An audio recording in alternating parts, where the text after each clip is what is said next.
Do this shit until they murder me.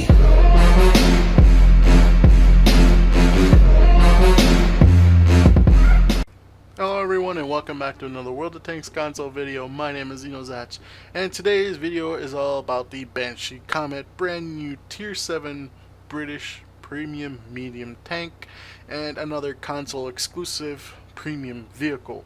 And as always, we look at what details that the tank has on it compared to its standard counterparts.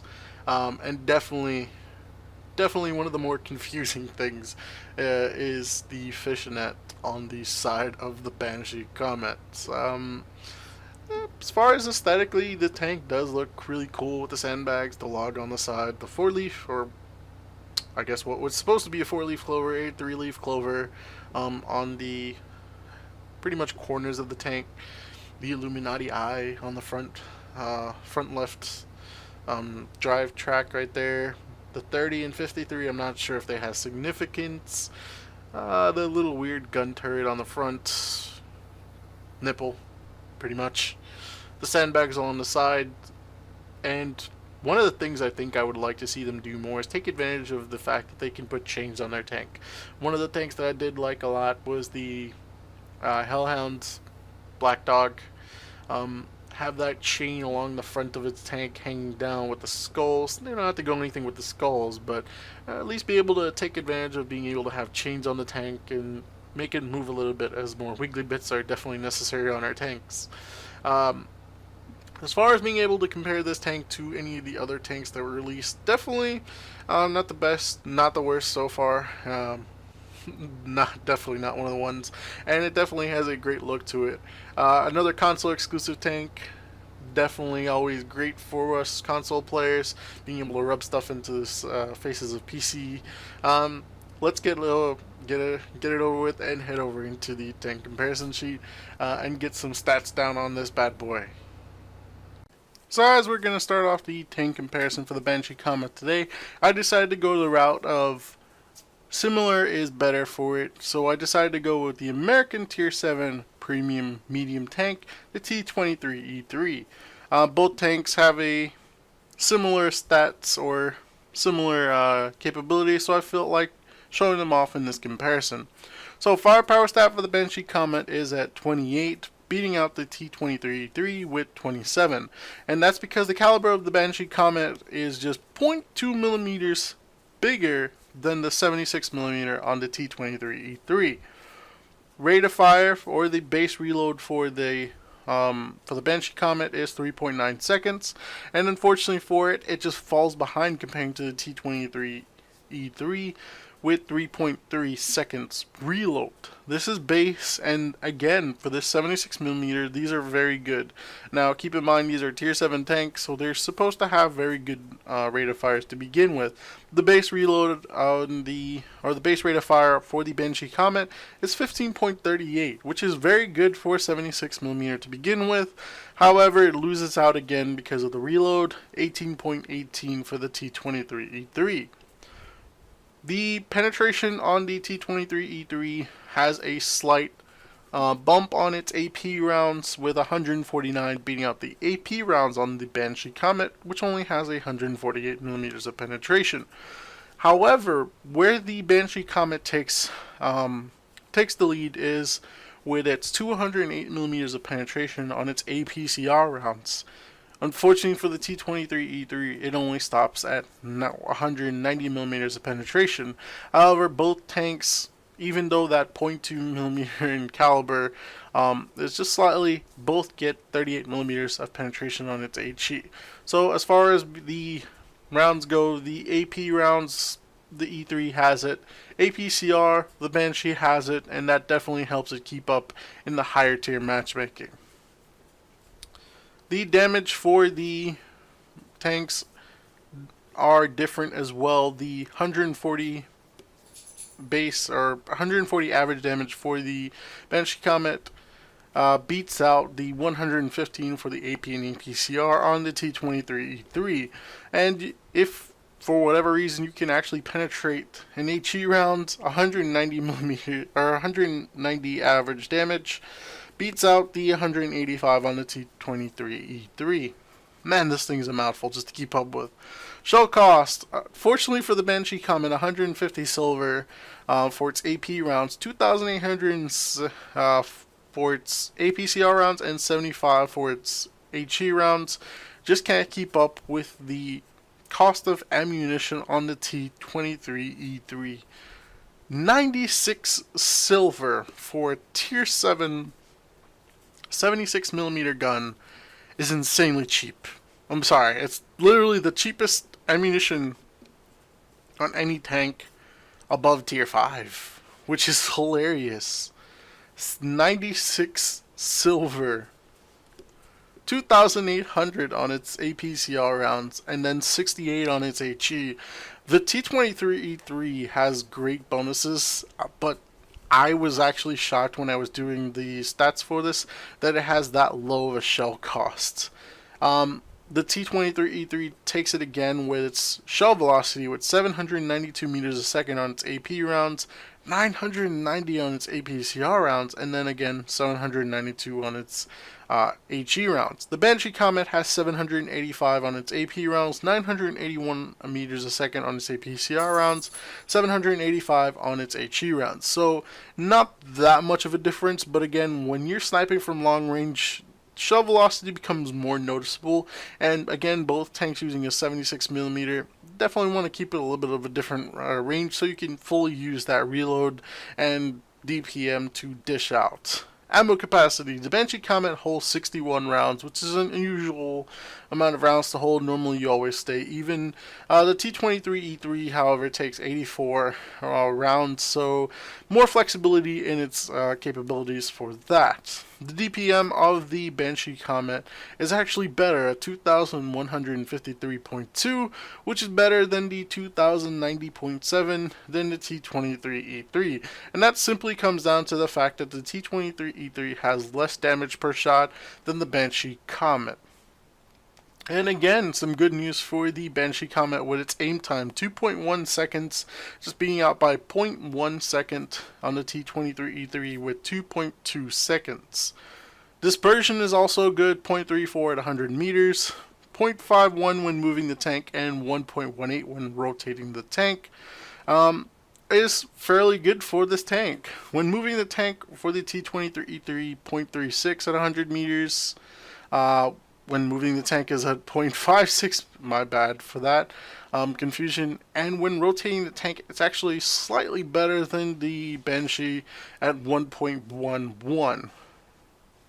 The elevation of the gun for the T23E3 is 25 degrees.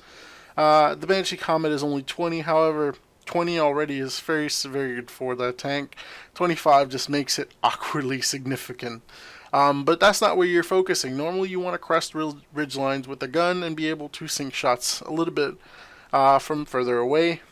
12 degrees of gun depression is what the Comet carries over from its standard tier 7 counterpart, and the T23E3 is stuck at 10 degrees. Hull traverse, 36 for the Banshee Comet, unfortunately falls behind compared to the T23E3 with 40 degrees a second. However, the turret traverse of the Banshee Comet is 46, and that beats out the T23E3's 42. Now this means that unfortunately for the Banshee Comet, and this is again where it lacks a little bit of depth compared to the Cromwell version, is that the hull traverse speed is just not able to keep up with its medium aspects as much as it would want to. Going on, we're going to the mobility stats of the tank. 33 on the Banshee Comet and 25 on the T23E3. The power to weight ratio, the engine power for the tank for the Banshee is 650. The T23E3 has a 500 horsepower engine. The power to weight ratio again is very good for the Comet, 19.88 horsepower per ton, and unfortunately for the T23E3, it's stuck down at 13.87. Both tanks have a 20% fire percent chance, meaning that switching on a premium consumable might not be the best or viable option at that point. However, the top forward speed of the Banshee Comet is limited to 51.50 kilometers per hour. The T23E3, when it gets up to max speed, is sitting around 56.30 kph. And this is where the T23E3, when both tanks are starting out, the Banshee will be able to accelerate a little bit faster. However, in the end, the T23E3 will definitely pass it up with that better top speed.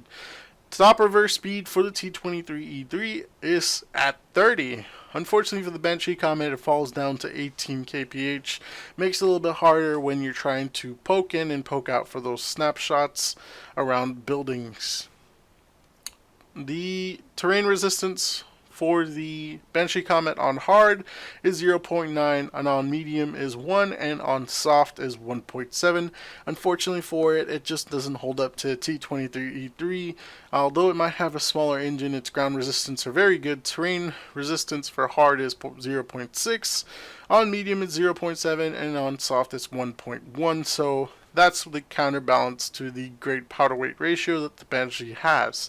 Survivability stat is 35 for the Banshee, and it just can't keep up with that 40 for the T23E3. And that pretty much boils down to the fact that the T23E3 has better HP. 1,440 HP for a tier 7 tank is magnificent, and especially sitting with this tank, it's very hilarious to see the fact that it actually has that much HP, which is almost tier 8 levels of HP. Unfortunately for the Banshee, it's limited to 1,150, which is roughly what a tier 8 tank destroyer would get. That's pretty much where it would sit about, and which unfortunately makes it just a little bit lacking in that survivability stat.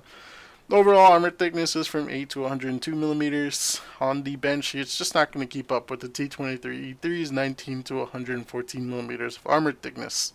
Unfortunately, they both end evenly, or fortunately, whichever case you're on. The frontal hull for both tanks is 76 millimeters thick. On the sides, the T23E3 takes it with 51 millimeters of armor thickness to the side and 38 to the rear. The Banshee only has 43 on the side and 32 on the rear, meaning it just can't keep up as far as the hull goes. Maybe the turret has it. Well, and that's pretty much what it is. The frontal turret armor on the Banshee Comet is 102, the sides is 64, and the rear of the turret is 57, so it's slightly better than the T23E3's frontal armor being 76, the sides of the turrets 64, and the rear of the turret 64. So again, when I point out this in the armor model viewer, you're going to want to pay close attention. Although it has 102 millimeters thick, things that can be shooting you at more penetration than you really want to be contesting with. So 102 really isn't the best. It's just better than what the T23E3 has. But keep in mind that the T23E3 has a little bit more curves in its turret, whereas the Comet and most of the British tanks, the lower tiers, pretty much have flat sides to AMATs. Concealment stat, 53 for the Banshee Comet. It holds its own concealment, higher concealment stat, specifically because it has a hero skin version already attached to it. When stationary, it is 0.28, and when moving is 0.22, beating out the T23E3's when stationary 0.25 and when moving 0.19. Spotting stat is pretty much the same. View range, base view range on both tanks is 380. However, the base radio range on the Banshee Comet is better with 570, beating out the 395 on the T23E3.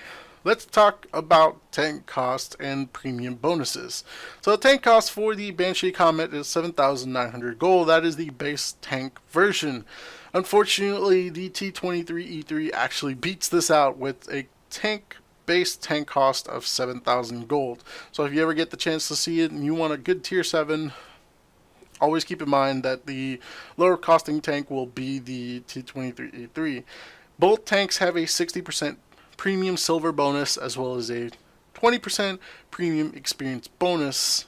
That 900 extra gold tank cost is a little bit questionable as far as what the what the reasoning behind it is. However, both tanks are great to own, and that should pretty much be it. Now, keep in mind that I did not go over the fact that the T-23E3 actually gets preferential matchmaking.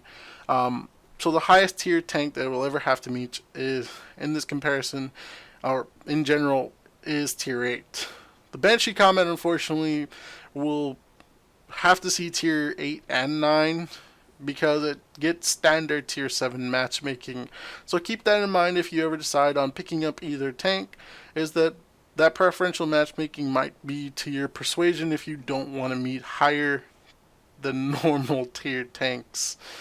So, without further ado, let's head over into the armor model viewer so I can point out a few stuff that might not be to your liking with the Banshee Comet, or just giving you some tips on where to take it out. So, moving along into the in-game armor model viewer, first I just want to point out that although this tank has sandbags that log on the side, as well as this unique little side hatch here along that covers for the track, unfortunately, none of it is modeled in the in-game armor model viewer, and that's a little bit disappointing. One of the tanks that definitely took advantage of the sandbags being on the tank was the Centennial Chieftain T95. Definitely, I believe that was the first tank that, because it had sandbags, actually counted as in-game spaced armor. And I know this is one of the things that console always asks about, is when we add these types of things onto our tank, yes, they look good aesthetically, but we'd like them to actually mean something since they're on the tank as an additive spaced armor or anything like that. However, with the Comet, you're not really going to be using this as your frontal assault type of medium tank. It definitely lacks armor all along the side. You can probably side scrape to an extent if someone is boldly not aiming at that turret. It is fairly penetratable by most tier 7s at this point, and some tier 6s with I'd say the Soviets with 175 millimeters on their 122 definitely be able to pack right through the front of this tank or even the turret. Not a tank at all that you want to be able to side scrape in. However, just know that the track on this thing, the tracks on it are not really that thick. So trying to take advantage of side scraping in this is just not an option. This is definitely one of those tanks that you want to be moving in and out and become a flanking type of tank to be able to take advantage of the gun that this tank carries. The Comet definitely has a great gun, and when you put it to work, very, very powerful in the hands of a competent player, and that applies into any competent player. However, again, I just feel a little bit disappointed that even with all these sandbags, why you do this? Just not enough counting as spaced armor, and that would have set it apart from its tier 7 counterpart even further, as again you'd feel more genuine about having more space to be able to cover this sides up on both sides a little bit decent, just with some spaced armor. It doesn't have to be anything too much, but they are sandbags. The log might not have to count, but the sandbags could have. That's just my critique of it. However, again, like I pointed out, not really a side-scraping type of tank, and maybe it would have counted against it as far as the power-to-weight ratio had gone. Who knows? However, that's enough talk of the armor model viewer, if you could even call it that. Let's head over into the gameplay and get this thing started. So moving into our first replay, we're going to be featuring the Banshee Comet on a fairly decent matchmaking on the Northwest map. Now, right off the bat, I'm going to be honest, I feel like the Comet is kind of the downgrade to the Cromwell. In regards to that being that its top speed is definitely lower, it does have the same 76mm, I believe, when fully upgraded, or this one might have slightly better penetration. Not exactly sure on the gun. It does get the QQF 77mm pounder gun,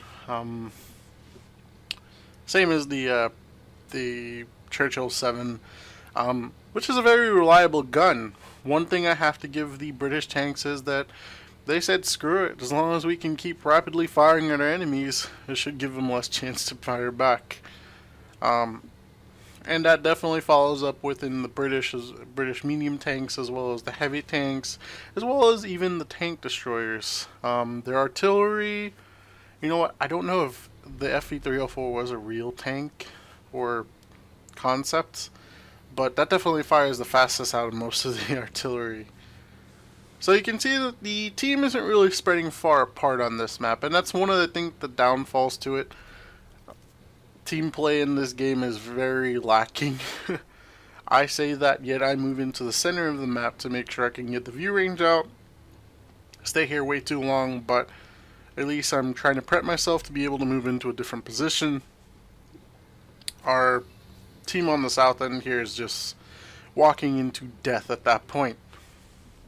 So our guys up here in the corner of the map, A12, B12, it's just they're pretty much sitting out in the open for all the tanks to basically roll up on them and start penetrating. They're gonna see me try something a little bit because, again, top speed felt like 55 kilometers max should have been fine to be able to, but you see that the tank engine is just not powerful enough to be able to climb this so confidently.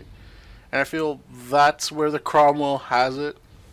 Even though they use I believe the same engine, the Cromwell is a lot lighter than the Comet.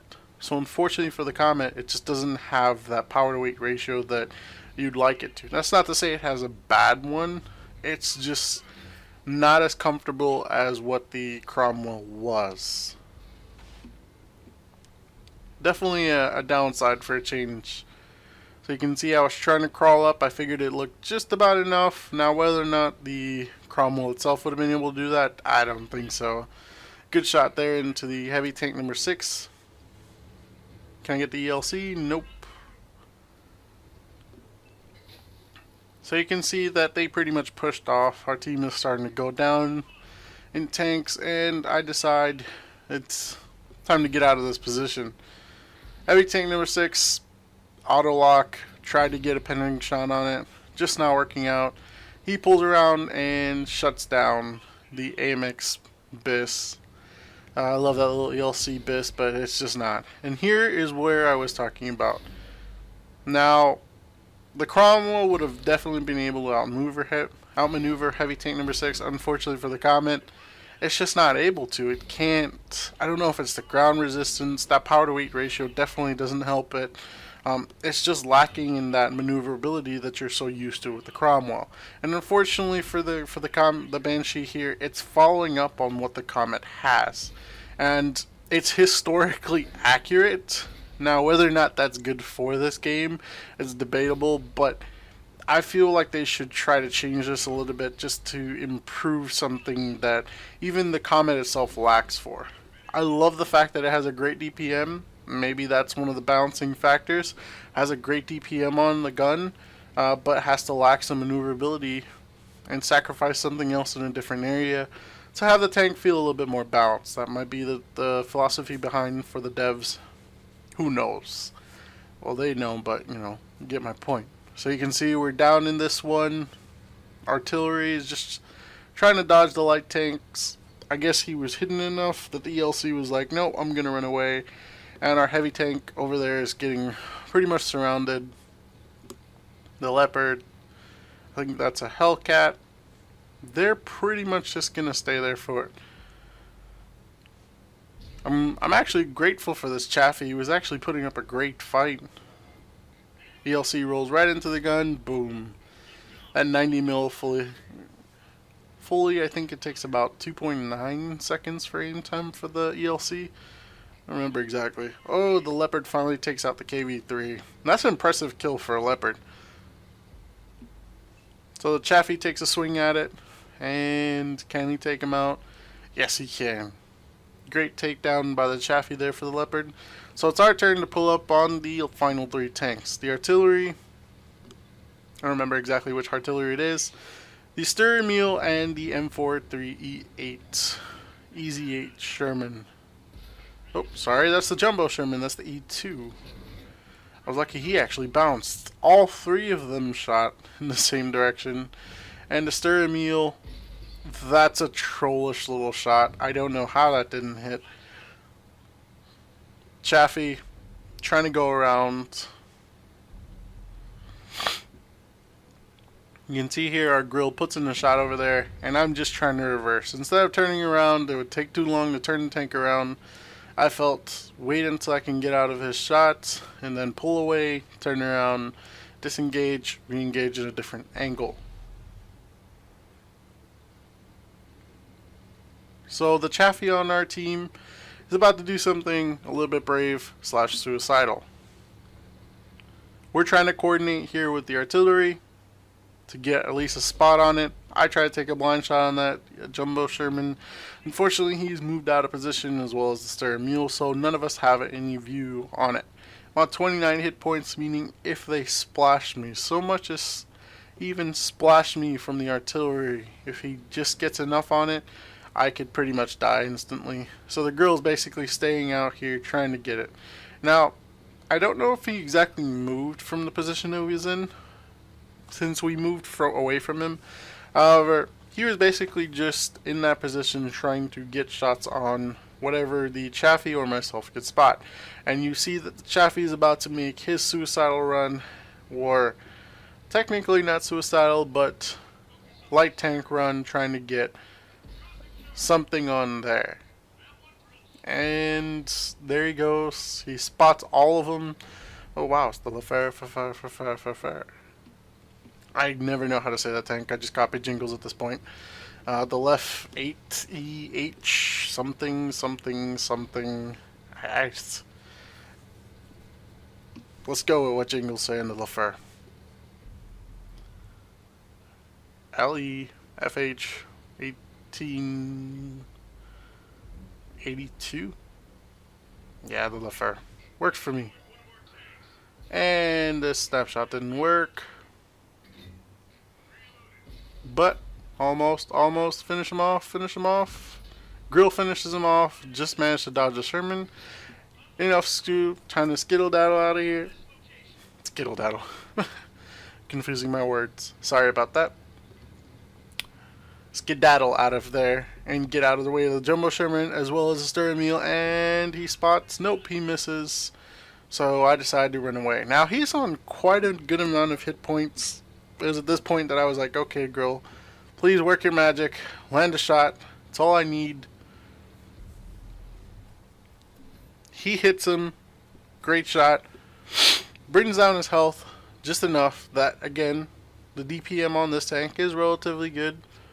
As long as I can get a couple shots in, I should be able to take a couple before the stir pulls around. And it was such a good shot that I left him on a one hit for me. What a great shot by the girl. End up getting good assistance. And unfortunately, the Jumbo Sherman pulls in on this one. I could risk it, but I'm trying to bait him into the shot. Tried taking a shot myself. Unfortunately, that didn't work out for me. The girl's in no position to be able to shoot the Jumbo Sherman. Unfortunately, moved into a pretty bad position. So, I don't remember that was. That was a notification for someone. So I basically try to play Ring Around the Rosie with the... Wow, that was actually cool. The M4A32 just didn't manage to penetrate, and I get the shot off, managing to get the final kill. 5 kills, 15 pens. What a good comeback that was for the Banshee. As bad as I played. Yeah, that's one of those things I can't really deny. I really did play bad in this one. But unfortunately for most players, still qualifies as an ace tanker because people are not doing so well in the Comet. Or if they are, this was a fairly early in the release of the Banshee. 1,452 base experience, 1,784 damage, dealt 789 assisted damage, 115 damage blocked, 64,452 silver, base silver earned, 4,800 silver for 32 rounds fired. That's actually very profitable for this tank. The damage is there again. A lot of these shots miss just because of the way I either auto aim and not really precisely aiming it, and just basically tried blind firing. Well, not blind firing, but just taking pot shots where I knew it wasn't going to, but you never know. RNG can sometimes bless you with that. Not the best of games, I can admit that, but it does qualify for an ace tanker on this replay. But don't worry, I'm not going to leave you guys like that to make it seem like, oh no, it's an ace tanker, it qualifies. I'm going to give you guys a fair run at a decent game for this tank. So, get ready for it.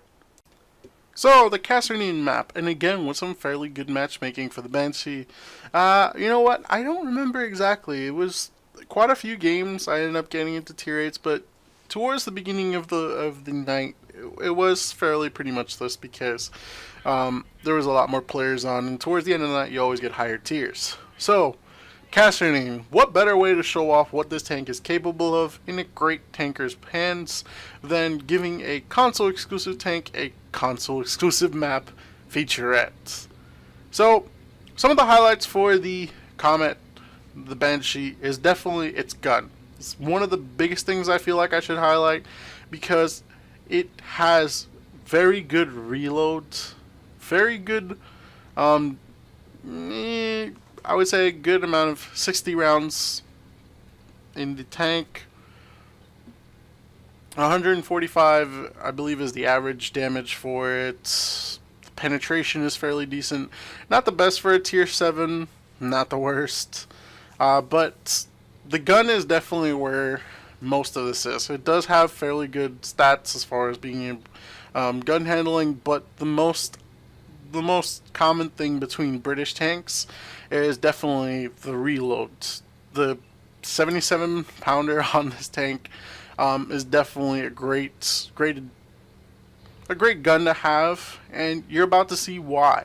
Now, keep in mind that the targets I am firing at are lower tier, so I can penetrate them in a lot longer distance. However, it's the sheer rate of fire that I'm able to put out compared to any other tank in my situation. T1 Heavy pops out. T71 just not able to get that shot zooming all the way in. Try to take another one. T1 Heavy just stops. And boom. Great sniping shot into the track of that. I tried to track his other side, but for some reason it did not do any damage. The Chaffee is just trying to go there. I wasn't really able to save him. However, that made no sense to me. It just ricocheted straight up into the sky. So, right here you're seeing that the reload on it's fairly good. 3.22 seconds. And I could basically keep firing and just firing. And as long as I can penetrate my targets, they're pretty much going to get whittled down on health.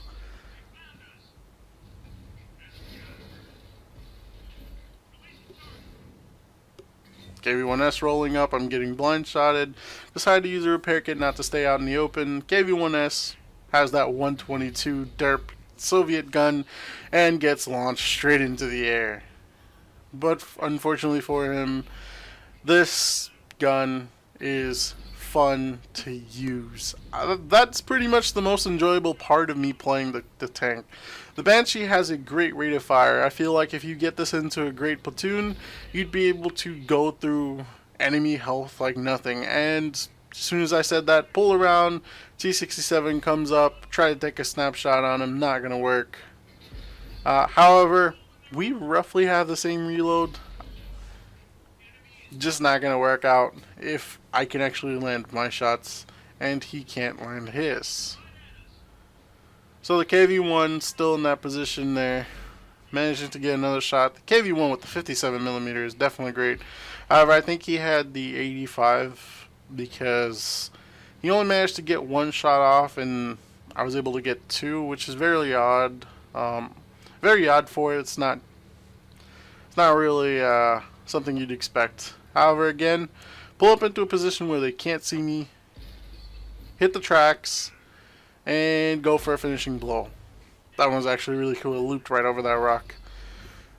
The HMC M8, that console exclusive tier 4 American medium tank, just stands no chance. Unfortunately, he's out in the open, getting spotted, just getting shots in. And T-29. Now, this is one of those things where I kind of get puzzled by. I don't move the reticle too much. I let the zoom all the way in. Look, didn't make it. Zoomed all the way in. And for some reason that shot, just the dispersion on it just really weird. It just went to a different spot I was aiming at. And unfortunately I wasn't able to get the kill. But I was still able to pick up 23 pens and 6 kills on the team, so that makes it a top gun. Very good for this tank. 2,806 damage dealt, 233 assisted, 23 pens, ace tanker, top gun, high caliber. I love that one. Expert USA for destroying at least one of each USA vehicle. Yeah, I believe that's exactly what it was. Definitely one of those games where you can have some fun in. 73,478 base silver earned, 5,700 silver in our silver cost for ammunition. 108 silver, 108,453 silver is definitely profitable. And that's where I like it. 60% silver bonus is definitely good for tier 7s, and it's kind of unique because they get slightly better silver earnings than their tier 8 counterparts. However, this also depends. Now, it's more of you get more profit from the more damage you can cost to higher tier tanks, and unfortunately, this was both games pretty much highlighted tier 7 top matchmaking games for them, so you can't see the full potential that you might be able to earn, whether this tank meets tier 8s and tier 9s as it can. Did fire excessively, kind of wasted there. 38 shots was actually fired on only 23 pens. 31 of those did hit. That does include the ones that were tracked, but unfortunately only 23 of those will cause damage in the end. 2,806 isn't really the best damage game you can ever get, but when you're dealing with tier 5s and 6s, that's relatively good, and I can understand where the high caliber comes from, because I did take out 6 of the enemy tanks, so it does show.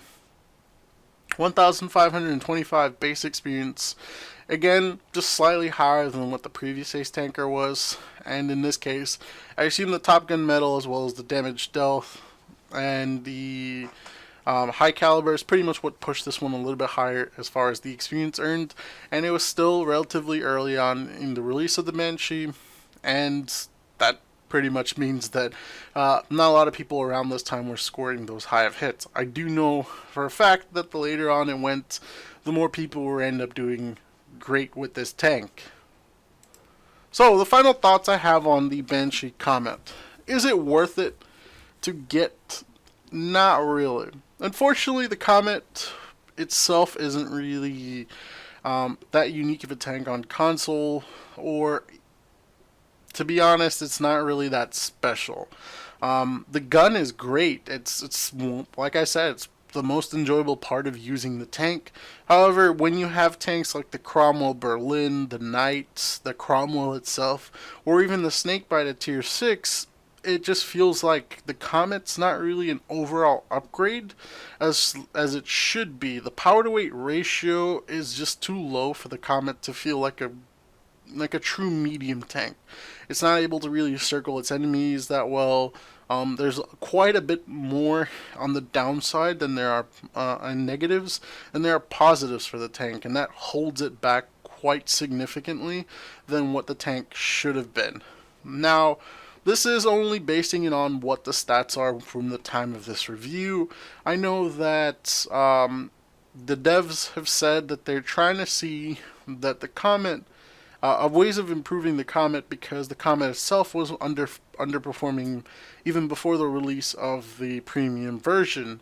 And I definitely have to say that, again, when I looked into it, the Comet is historically accurate as far as the tank being the same engine, the same gun that's modeled on it. I'm not exactly sure anything else, but the engine, the gun, they're exactly historically accurate, and I feel like that's probably the thing holding it back, is historical accuracy. In this case, I feel like it can be bumped up in some ways for it to be improved here and make it more viable for players. If the Banshee is a console exclusive, give it something console exclusive like a bigger engine to give it better power to weight ratio.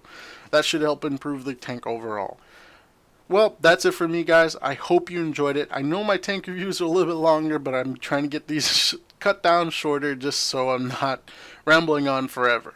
Again, I hope you enjoyed it. I hope the content was a little bit helpful in you deciding whether or not you want to get the Banshee. Everything provided, again, is console stats, and I'd like to say welcome to the console exclusivity for the Banshee Comet, as again, it's PC does not have this tank, and it's always fun to rub it in the faces when we console players get some console exclusive content. That's it for me, guys. Have a good night.